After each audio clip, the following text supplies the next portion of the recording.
Bueno, video número 2, empezamos con la lectura del matadero. Antes, pero quiero decirles a todos que tienen una opción para seguir este relato, que es el audiolibro. Si van a YouTube van a encontrar que el matadero tiene un audiolibro. ¿Qué quiere decir?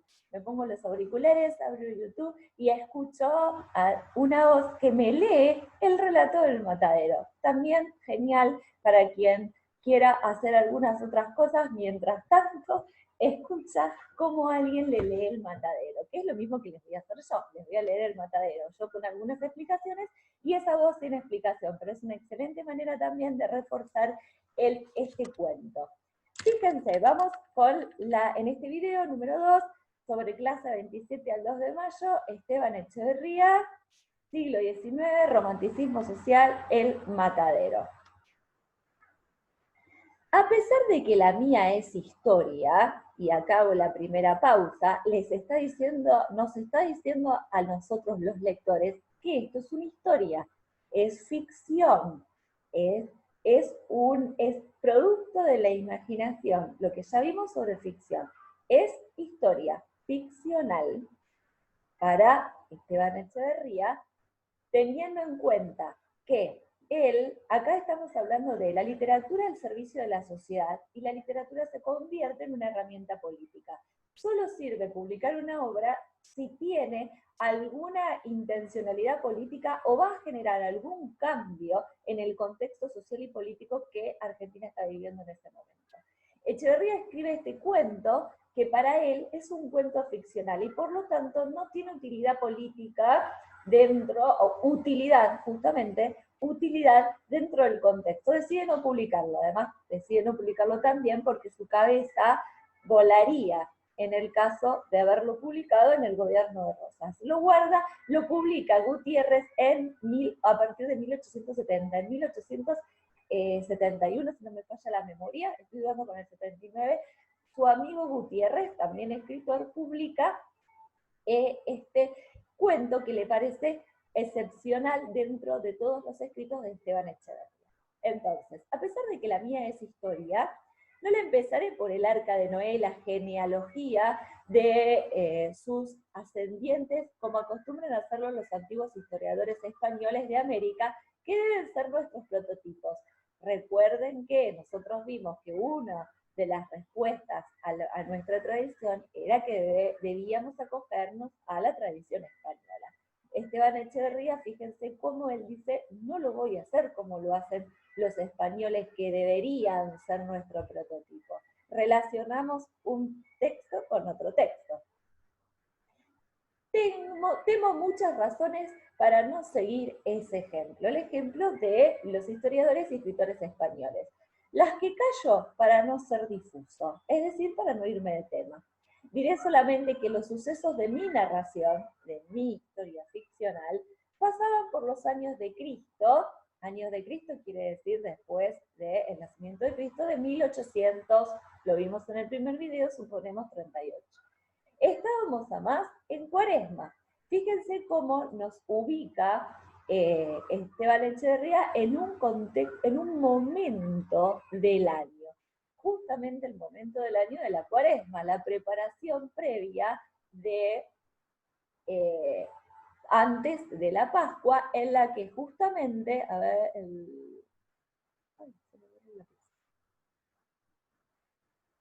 bueno, en la que justamente no se puede comer carne. Dibujar.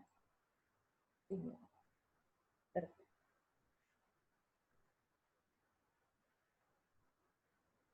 Época en la que escasea la carne en Buenos Aires, porque la Iglesia adopta el precepto de Epicteto: substine, abstine, sufre y abstente, ordena vigilia y abstinencia a los estómagos de los fieles a causa de que la carne es pecaminosa, y como dice el proverbio, busca la carne. Esta es no es una costumbre, sino que no comer carne durante la cuarentena. Ustedes, quienes siguen y practican la religión católica y van a misa, como por ejemplo yo, en este caso, el tema de con los 40 días de preparación para la Pascua, antes, en el siglo XIX, en el momento en que Echeverría escribe este relato, no se comía carne esos 40 días. Después se fue flexibilizando, y hay mucha gente que hoy no come carne solo jueves y viernes santo, y hay mucha gente que no come carne durante toda la cuarentena, cuaresma, perdón, con esto de la cuarentena, cuaresma, y hay gente que no come carne ninguno de los viernes de la cuaresma. Pero en sí, el tema es abstenerse de la carne y de todas las actividades que tengan que ver con la carne, porque en este caso, vayamos al siglo XIX, como dice el proverbio, la carne busca la carne.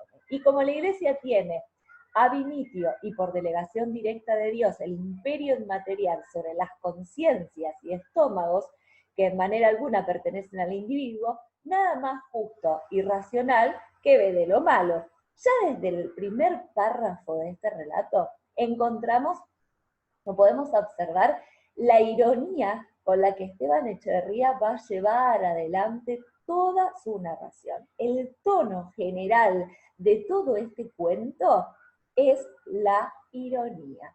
¿Por qué esta ironía en contra de la Iglesia en el siglo XIX? Porque la Iglesia tenía una relación muy directa con el restaurador de las leyes, con Rosas, con su gobierno y con su forma de llevar adelante ese gobierno. Por eso, esta ironía y esta crítica, sí, perdón. Bueno, perfecto.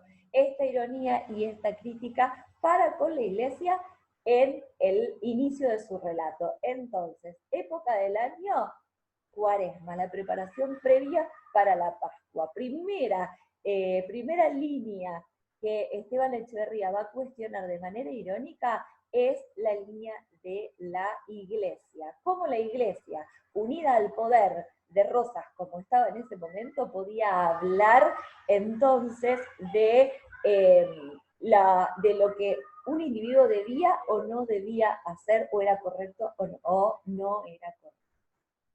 Los abastecedores de la carne para el matadero, por otra parte, buenos federales, nos dice Esteban Echeverría a través de la voz del narrador de este relato. Fíjense que continuamos segunda línea irónica. La primera contra la Iglesia y la segunda contra los federales. Buenos federales, nos dice, y por lo mismo buenos católicos. Fíjense la relación, federales católicos, buenos federales, buenos católicos.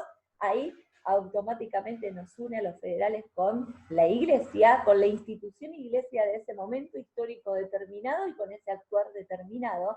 Saquemos por favor las valoraciones en sí de fe, que van mucho más allá, este comentario aparte, sabiendo que el pueblo de Buenos Aires atesora una docilidad singular, sigue con esa ironía, para someterse a toda especie de mandamiento, solo traen en días cuaresmales al matadero los novillos necesarios para el sustento de niños y enfermos, dispensados, quiere decir exceptuados, de la abstinencia por la bula. Y no con el ánimo de que se harten algunos herejotes. Los herejes eran los que realizaban actividades que estaban en contra de las leyes de la Iglesia, sobre los cuales caía la Inquisición muchísimos siglos antes, sobre todo en el siglo XV y XVI, que no faltan, dispuestos siempre a violar los mandamientos carnificios de la Iglesia y a contaminar la sociedad con el mal ejemplo. Fíjense que hasta yo estoy tratando de leérselos con el tono irónico que le corresponde a este relato. Los federales, buenos católicos, buenos ciudadanos, que traen al matadero la carne para abastecer a los niños y a los ancianos, y no a esos herejes que quieren comer carne en cualquier momento. Sucedió pues en aquel tiempo una lluvia muy copiosa. Primer núcleo problemático, lluvia. Muy copiosa. Los caminos se embarraron todos, se anegaron. Los pantanos se pusieron a nado y las calles de entrada y salida de la ciudad rebosaban en acuoso barro. Se inundó la ciudad de Buenos Aires. Una tremenda avenida se precipitó de repente por el riachuelo de Barracas y extendió majestuosamente sus turbias aguas hasta el pie de las barrancas del Alto. El Plata, creciendo embravecido, empujó esas aguas que venían buscando su cauce y las hizo correr hinchadas por sobre campos, terraplenes, arboledas, caseríos y a extenderse como un lago inmenso por las bajas tierras. Acá nos ubica en el lugar, estamos en los suburbios, en las partes que Borges decía los arrabales de la ciudad de Buenos Aires. Estamos a orillas del río, por eso la inundación. El río creció, se inunda toda la parte baja de Buenos Aires. Entonces, tiempo del año, Cuaresma, lugar donde suceden los hechos, el matadero de la Convalecencia en la parte baja de la ciudad de Buenos Aires, cerca del río. La ciudad circunvalada del norte al este por una cintura de agua de barro y al sur por un piélago blanquecino en cuya superficie flotaban a la aventura algunos barquichuelos y negreaban las chimeneas y las copas de los árboles. Echaba desde sus torres y barrancas atónitas miradas al horizonte como implorando misericordia al Altísimo. Parecía el amago de un nuevo diluvio. Recuerden el diluvio universal que se nombra en las Escrituras. Acá hay otra referencia a la Biblia, como el arca de Noé, al inicio de este relato. Los beatos y beatas gimoteaban, lloraban, haciendo novenarios y continuas plegarias. Los predicadores, los sacerdotes, atronaban, quiere decir que golpeaban el templo y hacían crujir el púlpito, que es de donde habla el sacerdote en el sermón, la homilía, a puñetazos. Es el día del juicio, decían. El fin del mundo está por venir. La cólera divina, rebosando, se derrama en inundación. ¡Ay de vosotros pecadores! ¡Ay de vosotros unitarios impíos! Que os mofáis de la iglesia de los santos y no escucháis con veneración la palabra de los ungidos del Señor. Por lo tanto, de una manera muy irónica, Esteban Echeverría pone a los federales al lado de la iglesia, buenos federales, buenos católicos, y de una manera irónica totalmente a los unitarios como los pecadores y los impíos culpables de todas las calamidades que caían sobre la ciudad. Así los federales construían un ideario de los unitarios y justificaban las acciones de este enfrentamiento entre unos y otros. ¡Ay de vosotros si no imploráis misericordia al pie de los altares! Esto era el discurso que se escuchaba en las homilías para convencer al pueblo realmente de que había un culpable de todo, hasta de la lluvia, y que eran los unitarios. Llegará la hora tremenda del vano crujir de dientes y las frenéticas imprecaciones, o sea, los pedidos de perdón. Vuestra impiedad, vuestras herejías, vuestras blasfemias, vuestros crímenes horrendos han traído sobre nuestra tierra las plagas del Señor. Otra cita bíblica, las 7 plagas que caen sobre Egipto para que el emperador deje escapar o deje ir de Egipto a el pueblo elegido, que ahí comienza el éxodo dentro de la Biblia. La justicia y el Dios de la federación, no el Dios de todos, sino el de la federación, os declarará malditos. Las pobres mujeres salían sin aliento, anonadadas del templo, echando, como era natural, la culpa de aquellas calamidades a los unitarios. Y aquí finalizamos el video número 2.